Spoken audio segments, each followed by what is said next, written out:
APPSC group 2 మెయిన్స్లో environment అనేది చాలా ఇంపార్టెంట్ రోల్ అండ్ వెయిటేజ్ కూడా ఎక్కువ కనిపిస్తుంది సిలబస్ వైజ్. సో రేపటి రోజు ఖచ్చితంగా క్వశ్చన్స్ పరంగా కూడా వెయిటేజ్ ఎక్కువ ఉండే అవకాశం ఉంది. అయితే మీరు ఈరోజు చాలామంది చదువుతున్నారు అండ్ ఇప్పటికీ కూడా చాలామందికి సిలబస్ అనేది అవ్వలేదు అండ్ పెండింగ్ ఉంది. సో ఈ పర్టికులర్ పాయింట్ ఆఫ్ టైంలో కొంచెం స్మార్ట్ వర్క్ అనేది కూడా అవసరం. ఓకే, స్మార్ట్ వర్క్ అంటే ఏంటి? కొంచెం ప్రీవియస్ క్వశ్చన్స్ అనాలిసిస్తో మీరైతే సోర్సెస్ చదువుతున్నారో అది ఇంటర్లింక్ చేసుకోవడం, ఇది ఖచ్చితంగా ఇంపార్టెంట్.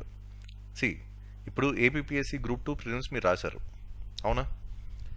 ఏపీపీఎస్సీ గ్రూప్ 2 ప్రిలిమ్స్లో మీ స్కోర్ ఎంత వచ్చింది అది ఒకసారి క్రాస్ చెక్ చేసుకోండి. అండ్ మీకు తెలిసిన సర్కిల్లో టాప్ మార్క్స్ ఏంటి అది ఒకసారి చెక్ చేసుకోండి. ఇప్పుడు ఏపీపీఎస్సీ గ్రూప్ 2 ప్రిలిమ్స్ జరిగిన దగ్గర నుంచి మధ్యలో ఎగ్జామ్ పెడతా అన్నారు, అది పోస్ట్పోన్ అయింది. సో ఇప్పుడు ఎగ్జాక్ట్ డేట్ అనేది ఇచ్చేశారు. ఈ రోజు వరకు అంటే ఏపీపీఎస్సీ గ్రూప్ 2 ప్రిలిమ్స్ దగ్గర నుంచి ఈ రోజు వరకు మీరు ఏం నేర్చుకున్నారు? మీరు ఎగ్జామ్లో చేసిన మిస్టేక్స్ నుంచి మీరు ఏం నేర్చుకున్నారు? ప్రిలిమ్స్కి ముందు మీరు చేసిన ప్రిపరేషన్కి, ఎగ్జామినర్ వాళ్ళు అడిగిన ఫార్మాట్కి అది మీకు ఎంతవరకు సింక్ అయింది? గ్యాప్స్ ఎక్కడ ఉన్నాయి? ఆ గ్యాప్స్ అన్నీ కూడా ఈ టైం పీరియడ్లో మీరు ఫుల్ఫిల్ చేసుకున్నారా లేదా? ప్రిలిమ్స్కి మెయిన్స్కి మధ్యలో అంటే ఈరోజు ఏదైతే స్టేటస్ ఉందో ఈ మధ్యలో మీరు అదే లూప్లో ఉన్నారా? లూప్ నుంచి బయటకు వచ్చారా లేదా? అది ఒకసారి క్రాస్ చెక్ చేసుకోండి. ఎందుకంటే నేను చాలామంది ఆ పర్సనల్ మెంటర్షిప్ బ్యాచ్ వాళ్ళతో మాట్లాడినప్పుడు, అంటే ఈ మధ్యన ఒక సెపరేట్ కోర్స్ అయితే స్టార్ట్ చేసాం, స్టడీ మెటీరియల్స్, దాంతోపాటు 1-to-1 స్లాట్ ఏపీ హిస్టరీకి. సో ఆ టైంలో ఒక 30 minutes స్లాట్ అయితే నేను పర్సనల్గా అవుట్ ఆఫ్ పర్సనల్ ఇంట్రెస్ట్ నేను అది పెట్టాను అన్నమాట, కావాలని. ఎందుకంటే చాలామంది చాలా కష్టపడుతున్నారు, చాలా ఎక్కువ ఎఫర్ట్ పెడుతున్నారు.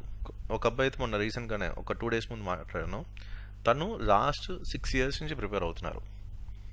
అన్నీ కూడా దగ్గరలో పోతున్నాయి. గ్రూప్ 2 రాశారు, తను అవ్వలేదు. గ్రూప్ 4 రాశారు, అవ్వలేదు. అలాగే మిగతా సెంట్రల్ గవర్నమెంట్ ఎగ్జామ్స్ రాశారు, అవ్వలేదు. మొన్న హాఫ్ అన్ అవర్ నేను మాట్లాడిన తర్వాత తనకి క్లారిటీ వచ్చింది, తను చేసిన మిస్టేక్స్ ఏంటనేది. చాలా ఎక్కువ కష్టపడుతున్నారు, కానీ ఎందుకు ఎగ్జామ్ దగ్గరలోనే మిస్ అవుతుంది అనేది తెలియట్లేదు. ఒకటి, మీరు ఎగ్జామ్లో కూర్చొని మీరు ఆ క్వశ్చన్ ఏ విధంగా చూస్తున్నారు, తెలిసిన క్వశ్చన్ ఎలా పెడుతున్నారు, మరి తెలియని క్వశ్చన్ ఏం చేస్తున్నారు? నెగిటివ్ మార్కింగ్ అని చెప్పి రిస్క్ తీసుకోకుండా ఊరుకుంటున్నారు. ఓకే, సో ప్లాన్ బి అనేది ఎగ్జామ్ కండిషన్స్లో మిస్ అవుతుంది. నెక్స్ట్ ఇంకోటి, మీరు చాలా బుక్స్ చదువుతున్నారు, స్టాండ్ బుక్స్ కూడా పెద్ద బుక్స్ చదువుతున్నారు, బయట ప్రైవేట్ ఇన్స్టిట్యూట్ టెస్ట్ సిరీస్లు రాస్తున్నారు, ఇవన్నీ చేస్తున్నారు. సో ఎంత కష్టపడి ప్రిపేర్ అయ్యారు. మొన్న గ్రూప్ 2 ప్రిలిమ్స్లో మీరు పెట్టిన ఎఫర్ట్కి అక్కడ ఎంతవరకు న్యాయం జరిగింది? సో మీరు చదివిన సోర్సెస్ నుంచి ఎంత పర్సెంటేజ్ క్వశ్చన్స్ డైరెక్ట్గా వచ్చాయి అంటే ఇక్కడ ఏంటి? సో గ్రూప్ 2 ప్రిలిమ్స్లో మీ ప్రిపరేషన్కి అక్కడ పేపర్ సెట్టింగ్కి మధ్యలో చాలా గ్యాప్ అనేది ఉందా లేదా? ఇప్పుడు ఫర్ ఎగ్జాంపుల్ నా పర్సనల్ మెంటర్షిప్ బ్యాచ్లో హైయెస్ట్ మార్క్స్ 85 దాటిన వాళ్ళు ఉన్నారు. ఎంతమంది చెప్పం కానీ 85 దాటిన వాళ్ళు ఉన్నారు, 75 దాటిన వాళ్ళు ఉన్నారు, 65 దాటిన వాళ్ళు కూడా ఉన్నారు. ఓకే, లీస్ట్ అయితే 52 ఎంతో. ఇది ఎందుకు చెప్తానంటే ఒకసారి కంపేర్ చేసుకోండి. అంటే ఇంత గ్యాప్ ఉంది కదా. ఇప్పుడు నాకు తెలిసి 65 దాటిన వాళ్ళు చాలా తక్కువ ఆ పర్టికులర్ ఎగ్జామ్లో. సో ఒకసారి మీ స్కోరు, ఈ హయ్యెస్ట్ స్కోర్ ఏదైతే మన స్టేట్లో ఉందో నాకు తెలిసి మేబీ 90-95 దాకా వెళ్ళొచ్చు అనుకుంటున్నా. అంటే నా దగ్గరున్న హయ్యెస్ట్ స్కోర్కి కొంచెం పెంచి చెప్తున్నా. సో ఇప్పుడు వాళ్ళతో మీరు కంపీట్ చేయాలి కదా. ఓకే, ఎందుకంటే మీరు డిప్యూటీ తహసీల్దార్ పోస్ట్కి మీరు టార్గెట్ చేస్తున్నారు. ఓకే, కాబట్టి ఏపీపీఎస్సీ గ్రూప్ 2 ప్రిలిమ్స్ మీరు చదివేటప్పుడు చేసిన మిస్టేక్స్, అలా ఎగ్జామ్ హాల్లో ఏం మిస్టేక్స్ జరిగినాయి. ఇప్పుడు ఫర్ ఎగ్జాంపుల్ మీరు అనుకుందాం ఒక 100 క్వశ్చన్లు ఉన్నాయమ్మా. ఓకే, సీరియస్గా వినండి, ఒక 100 క్వశ్చన్లు ఉన్నాయి. దాంట్లో మీకు తెలిసినవి ఒక 50 నుంచి 60 ఉంటాయి. ఓకే, పోనీ 50 నుంచి 60 మీరు 100% యాక్యురసీతో పెడుతున్నారా? ఇది ఒకసారి మీరే క్వశ్చన్ చేసుకోండి. ఇది మీ ప్రిపరేషన్ సంబంధించింది ఎగ్జాక్ట్ ఒక 50-60 క్వశ్చన్స్కి. ఇప్పుడు తెలియని ఒక 30-40 క్వశ్చన్స్ అనుకుందాం సరదాగా. మరి 30-40 క్వశ్చన్స్ ఏం చేస్తున్నారు? మీరు ఎంతమంది టెన్షన్ పడ్డారు? మీరు టెన్షన్ పడ్డారు లేదా? ప్రిలిమ్స్ రాస్తున్నప్పుడు అసలు పేపర్ కష్టంగా ఉంది, నాది అసలు నేను మెయిన్స్కి వెళ్తానా లేదా భయం వేసిందే లేదా ఒక పాయింట్ ఆఫ్ టైంలో? లాస్ట్ హాఫ్ అన్ అవర్ అంటే గ్రూప్ 2 ప్రిలిమ్స్ రాస్తున్నప్పుడు లాస్ట్ హాఫ్ అన్ అవర్ మీరు ఏం చేశారు జాగ్రత్తగా ఒకసారి గుర్తించుకోండి. కూల్ అండ్ కంపోజ్గా ఉన్నారా, లేకపోతే ప్యానిక్ అయ్యారా, లేకపోతే రిస్క్ ఎక్కువ తీసుకొని నంబర్ ఆఫ్ క్వశ్చన్స్ ఎక్కువ పెట్టడం వల్ల నెగిటివ్ మార్కింగ్ ట్రాప్లో పడిపోయారు. ఇవన్నీ కూడా మీరు గమనించాలి, ఎందుకంటే రేపు 2 పేపర్లు అమ్మా. ఓకే, రేపు డిసైడింగ్ పేపర్ కదా, ఆ 2 పేపర్లు కలిపితే కదా మనకి టాప్ స్కోర్ వస్తే నాకు డీటీ వస్తుంది. ఓకే, పోనీ ఇంకోటి వాస్తవం ఒకటి మాట్లాడుకుందాం. గ్రూప్ అండ్ ప్రిలిమ్స్ పేపర్ చూసారా అసలు మీరు? పాలిటీ 30 క్వశ్చన్స్ గమనించారా? ఎకానమీ 30 క్వశ్చన్స్ గమనించారా? సైన్స్ అండ్ టెక్నాలజీ 30 క్వశ్చన్స్ గమనించారా? ఎలా ఉన్నాయి ట్రెండ్స్? లెవెల్ ఆఫ్ డిఫికల్టీ ఎలా ఉంది? నాకు తెలిసిన మెంటర్షిప్ బ్యాచ్ ఒక అబ్బాయి చెప్తున్నాడు, ఎగ్జామ్ రాసి వచ్చిన తర్వాత తను లాస్ట్ 3 years నుంచి ప్రిపేర్ అవుతున్నాడు. అన్న, నేను లక్ష్మీకాంత్ ఇప్పటికి నేను 18 సార్లు చదివాను, నేను 30 క్వశ్చన్స్ అటెండ్ చేశాను, కానీ మిస్టేక్స్ అన్ని పోను, నా ఫైనల్ స్కోర్ 13 దగ్గర ఆగిపోయింది అన్నాడు. 30 పెట్టి కూడా. అంటే అక్కడ ఏంటి, మీ memory based information based statements ఉండట్లేదు, బాగా ట్విస్ట్ చేసి ఎనలిటికల్ బేస్డ్ స్టేట్మెంట్స్ అనేవి ఇస్తున్నారు. అది కూడా మీరు చూసుకుంటే ఒక పేజ్ అంతా క్వశ్చనే, పెద్ద స్టేట్మెంట్స్. దాని ద్వారా మీకు టైం కిల్ చేస్తున్నారు, టైం మేనేజ్మెంట్ ఇష్యూ అవుద్ది, మిమ్మల్ని పీక్ ప్రెషర్లో పెడుతున్నారు, భయపెడుతున్నారు, మీరు ప్యానిక్ అయిపోతున్నారు, నెగిటివ్ మార్కింగ్ ట్రాప్లో పడిపోతున్నారు. అది రిపీట్ అవ్వకూడదని నేను కోరుకుంటున్నా. ఒకసారి మీరు చూడకపోతే ప్లీజ్ ఒకసారి గ్రూప్ అండ్ ప్రిలిమ్స్ పేపర్ చూడండి. మొన్న జరిగిన గ్రూప్ అండ్ ప్రిలిమ్స్ పేపర్లో polity 30 questions, economy 30 questions, science and technology 30 questions. Okay, ఈ 3 ఒకసారి ఈరోజు మీరు బాగా ప్రిపేర్ అయ్యారు కదా, ఈరోజు సేమ్ అదే క్వశ్చన్ పేపర్ ఆ 90 క్వశ్చన్లు మళ్ళీ సాల్వ్ చేస్తే మీకు ఎంత స్కోర్ వస్తుంది ఫైనల్ కీతో ఒకసారి చెక్ చేసుకోండి. అప్పుడు మీ ప్రిపరేషన్ లెవెల్ అనేది ఎగ్జామ్కి మ్యాచ్ అవుతుందా లేదా అనేది తెలిసిపోతుంది కదా. ఇప్పుడు 30లో మీరు 100% క్వశ్చన్స్ చేయగలుగుతున్నారా? ఇన్ కేసు చేయలేకపోతే ఎంత పర్సంటేజ్ వరకు మీ యాక్యురసీ మ్యాచ్ అవుతుంది? మిస్టేక్స్ అనేవి ఎలా జరుగుతున్నాయి, ఎందుకు జరుగుతున్నాయి? మెమరీ రిటెన్షన్ ప్రాబ్లమా, ప్లాన్ బి లేకపోవడమా, అంటే అడ్వాన్స్ ఎంసీక్యూస్ ఆన్ టెక్నిక్స్ లేకపోవడమా, లేకపోతే ఇంట్యూషన్ వల్ల అవుతుందా? దేనివల్ల మిస్టేక్ జరుగుతుంది? ఎక్కువ పర్సెంటేజ్ ఆఫ్ ఎంసీక్యూస్ ఏ కారణం వల్ల మిస్టేక్స్ జరుగుతున్నాయి? ఇది ఒకసారి కొంచెం క్యాలిక్యులేట్ చేసుకోండి. సీరియస్లీ ఇది అవసరం. ఓకే, ఇవన్నీ మీకు ఎవరైనా చెప్తారో లేదో నాకు తెలియదు, కానీ నాకు చెప్పాలనిపిస్తుందని చెప్తున్నా. ఇవన్నీ కూడా యాక్చువల్లీ నేను నా పర్సనల్ మెంషన్ బ్యాచ్ వాళ్ళు చెప్తాను. ఇదంతా కూడా నా ముందే వాళ్ళకి కొన్ని ప్రీవియస్ క్వశ్చన్స్ ఇచ్చి సాల్వ్ చేయమంటున్నా, హై లెవెల్ డిఫికల్టీ క్వశ్చన్స్. ఎందుకంటే వాళ్ళ ప్రతి ఆలోచన నాకు కావాలి. క్వశ్చన్ ఎలా చదువుతున్నారు, క్వశ్చన్ ఎలా డీకోడ్ చేస్తున్నారు, స్టేట్మెంట్స్ ఎలా చదువుతున్నారు, మెమరీ రిటెన్షన్ ఎలా ఉంది, ఇన్ కేస్ మర్చిపోతే వాళ్ళకి ప్లాన్ బి చూస్తున్నారు లేదా, ప్రతిదీ నేను అడుగుతా. సో వాళ్ళు నాకు చెప్తారు, అది రైట్ అయితే రైట్, రాంగ్ అయితే రాంగ్ అని చెప్పి ఈ విధంగా చేయమంటాను. అప్పుడు వాళ్ళకి యాక్చువల్ ప్రాసెస్ అనేది తెలుస్తుంది. సో దీనివల్ల ఏంటి, మిస్టేక్స్ అనేవి మినిమైజ్ అవుతున్నాయి. ఓకే, ఎప్పుడైతే మిస్టేక్స్ మినిమైజ్ అవుతున్నాయో ఆటోమేటిక్గా మీ స్కోర్ అనేది పెరుగుతుంది కదా, కాంపిటీషన్లో మీరు ఉంటున్నట్టు కదా. సో ఎంత హై లెవెల్లో డిఫికల్టీ పేపర్ వచ్చినా సరే అది సాల్వ్ చేసేలా మీరు ఉండాలి. ఓకే, ఇది ఒకసారి గ్రూప్ 2 ప్రిలిమ్స్ మీరు ప్రిపేర్ అయిన దగ్గర నుంచి ఎగ్జామ్ రాసిన దగ్గర నుంచి ఎగ్జామ్ రాసిన తర్వాత ఇప్పుడు దాకా మీరు ఇవన్నీ కూడా ఫిగర్ అవుట్ చేసుకున్నారు లేదో ఒకసారి చూసుకోండి అమ్మా. ఇది అవసరం ఇప్పుడు, ఎందుకంటే రేపు 1:100, 1:12, 1:15 అనుకుంటే అది వేరే విషయం. సో ఇప్పుడు 1:100 చాలామంది టెన్షన్ పడిపోతున్నారు, సిలబస్ కంప్లీట్ అవ్వలేదని, టైం తక్కువ ఉందని. ఓకే, ఎవరి పరిస్థితి రావాలి, ఇప్పుడు ఎవరిని ఏమనలేం కదా. మీ జీవితంలో ఒక స్ట్రగుల్ ఉంటుంది, నా జీవితంలో ఒక స్ట్రగుల్ ఉంటుంది. ఓకే, సో సిచ్యువేషన్స్ బట్టి మనం మూవ్ అవ్వాల్సిన అవసరం అయితే ఉంది. సో ఎవరిని బ్లేమ్ చేయడానికి లేదు. సో పర్సనల్గా మిమ్మల్ని మీరు అసలు బ్లేమ్ చేసుకోవద్దు. ఓకే, ఫ్యామిలీ ప్రెజర్స్ వల్ల అవ్వచ్చు, లేకపోతే పర్సనల్గా ప్రెషర్ ఉండొచ్చు. ఓకే, లేట్ అయిపోతుంది ప్రాసెస్ అని. సో ఆబ్వియస్లీ చాలామంది వేరే వేరే ఆల్టర్నేటివ్స్ షిఫ్ట్ అయిపోయారు. అది వాస్తవంగా తెలుస్తుంది, ఎందుకంటే ఇంటరాక్ట్ అవుతున్నప్పుడు తెలుస్తుంది నాకు ఈ మధ్యన. కాబట్టి అయిపోయిన దాని నుంచి వద్దు. ఇప్పుడు నెక్స్ట్ ఏంటి, మీ చేతిలో టైం ఎంత ఉంది, పెండింగ్ సిలబస్ ఎంత ఉంది. Time is always directly proportional to syllabus. ఈ ఈక్వేషన్కి స్టిక్ అవ్వండి. సో దాన్ని బట్టి మీ షెడ్యూల్ ప్లాన్ చేసుకోండి. Okay, and daily previous questions మాత్రం ఖచ్చితంగా ప్రాక్టీస్ చేయాలి. నేను డైలీ ప్రీవియస్ క్వశ్చన్స్ అనాలిసిస్ పెడుతున్నాను కదా, అవన్నీ కూడా ఒకసారి చూడండి. అప్పుడు మీరు ట్రాక్లో ఉన్నారు లేదా, ఎందుకంటే ఎగ్జామినర్ మైండ్ సెట్ అనేది చాలా ఇంపార్టెంట్, ప్రీవియస్ క్వశ్చన్స్ అనాలిసిస్ ఇంకా ఇంపార్టెంట్, అవన్నీ కూడా చాలా టైం టేకింగ్ ప్రాసెస్, అంతా కూడా నేను చేస్తున్నాను కదా. ఓకే, ఇవన్నీ కూడా ఫాలో అవ్వండి. ఇప్పుడు సైన్స్ అండ్ టెక్నాలజీ కూడా చాలా భయపడిపోతున్నారు, అందుకే సైన్స్ అండ్ టెక్నాలజీ కూడా ఒక ఫ్రీ ఇనిషియేటివ్ స్టార్ట్ చేశా. APPSC Group 2 మెయిన్ సంబంధించిన కరెంట్ అఫైర్స్ అన్ని కూడా నాది ఉన్న బ్లూ ప్రింట్, నేను తయారు చేసిన బ్లూ ప్రింట్ అది ఎగ్జాక్ట్గా మ్యాచ్ అవుతుంది కాబట్టి ఆల్మోస్ట్ 70 to 80%.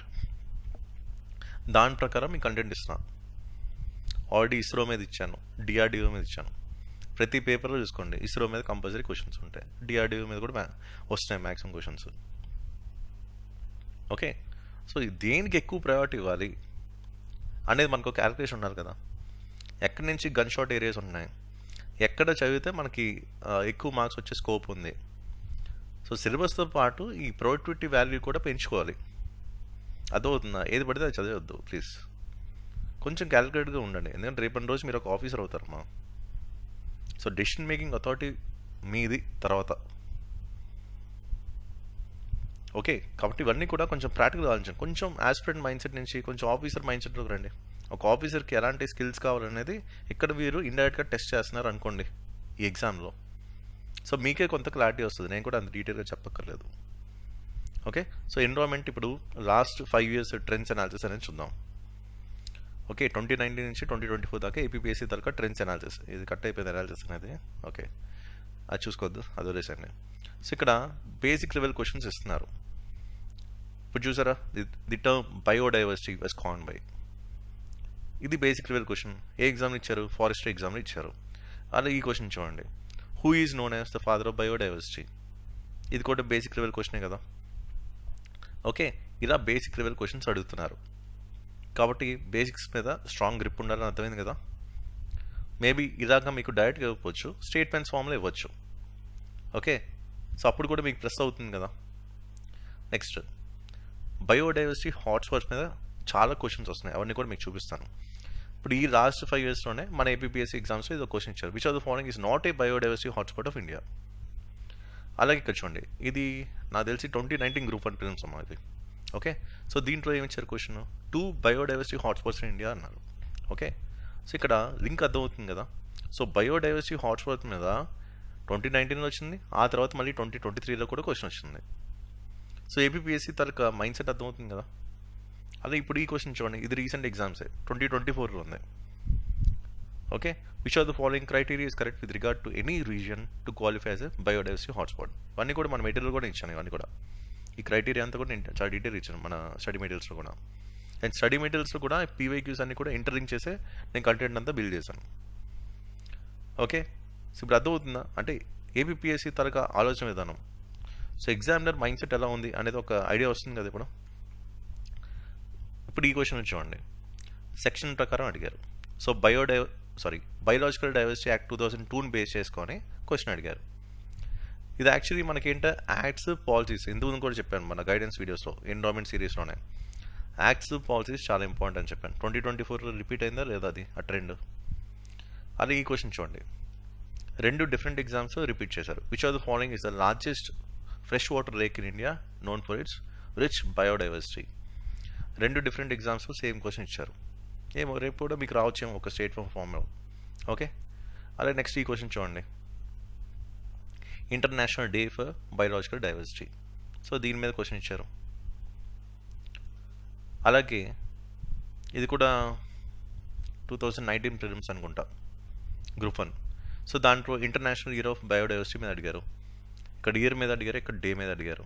ఓకే, వీటికి కూడా లింక్స్ ఉన్నాయి, చూపిస్తాను మీకు. ఇప్పుడు ఇంతవరకు మీరు చూసింది ఏంటి, APPSC last 5 years tadka trends అన్నీ కూడా బేసిక్ లెవెల్ క్వశ్చన్స్ ఇచ్చారు. ఓకే, సో కరెంట్ ట్రెండ్ అంతా బయోడైవర్సిటీ మీద బేసిక్ లెవెల్ క్వశ్చన్స్లోనే ఉంది, అదవుతుంది కదా.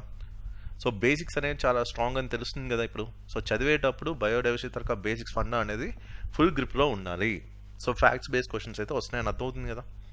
నెక్స్ట్, ఇప్పుడు తెలంగాణలో జరిగిన లాస్ట్ 5 years ఎగ్జామ్స్ వరకు ట్రెండ్ అనాలిసిస్ చూద్దాం. సో ఇక్కడ కూడా ఒక స్టేట్మెంట్లో బయోడైవర్సిటీ హాట్స్పాట్స్ మీద ఇచ్చారు, చూసారు కదా, నేను హైలైట్ చేశాను. ఇప్పుడు ఇంకో పేపర్ చూద్దాం, ఇక్కడ చూడండి. సో దీంట్లో డి స్టేట్మెంట్ చూసుకుంటే ఇక్కడ కూడా ఇంటర్నేషనల్ డే ఫర్ బయోడైవర్సిటీ వచ్చిందా లేదా. ఇక్కడ ఏంటి మనకి APPSCలో డైరెక్ట్ క్వశ్చన్ ఇచ్చారు, సారీ ఇక్కడ డే ఇక్కడ ఉంది May 22. ఇక్కడేమో స్టేట్మెంట్ ఫామ్లో ఇచ్చారు. మేబీ ఈ ఫార్మాట్ మనం ఎక్స్పెక్ట్ చేయొచ్చు APPSC Group 2 మెయిన్స్కి. సో ఫ్యాక్ట్స్ అన్ని కూడా మిక్స్ అండ్ మ్యాచ్ చేసి స్టేట్మెంట్స్ ఫామ్లో కానీ pairs identify the correct pairs అని ఇలా కూడా ఇవ్వచ్చు. ఓకే, అదే ఇక్కడ UN డికేడ్ ఆఫ్ బయోడైవర్సిటీ మీద ఇచ్చారు. అదే head quarters of the national biodiversity authority of India మీద ఇచ్చారు. అన్నీ కూడా ఫ్యాక్ట్స్. ఓకే, అలాగే ఇంకో క్వశ్చన్ చూడండి. Which are the following is not a hotspot of biodiversity of India. ఇక్కడ చూడండి, హాట్స్పాట్స్ మీద ఎన్ని క్వశ్చన్స్ ఉన్నాయా, బయోడైవర్సిటీ హాట్స్పాట్స్ మీద ఎన్ని క్వశ్చన్స్ ఉన్నాయా అర్థమవుతుంది కదా. అంటే దీనికి ఎక్కువ ప్రయారిటీ ఇవ్వాలని తెలుస్తుంది కదా ఇప్పుడు. నెక్స్ట్ చూడండి, ఇక్కడ అసలైంది. సో యునైటెడ్ నేషన్స్ అనేది దేన్ని డిక్లేర్ చేసింది 2020లో డికేడ్ ఆన్ బయోడైవర్సిటీ, అంతే కదా. ఇది ఎక్కడ వచ్చింది, ఛత్తీస్గఢ్ PSC 2019. ఇప్పుడు తెలంగాణ చూద్దాం. సో దీంట్లో బి స్టేట్మెంట్ గమనించండి, UN డికేడ్ ఆఫ్ బయోడైవర్సిటీ. ఇది 2019లో ఛత్తీస్గఢ్ PSCలో వచ్చింది, డికేడ్ ఆన్ బయోడైవర్సిటీ. సేమ్ ఆ తర్వాత జరిగిన తెలంగాణ ఎగ్జామ్స్లో కూడా ఇప్పుడు UN డికేడ్ ఆఫ్ బయోడైవర్సిటీ వచ్చిందా లేదా. ఇప్పుడు ఒక స్టేట్ PSCకి ఇంకో స్టేట్ PSCకి ఆ లింక్ అనేది మీరు గమనిస్తున్నారా.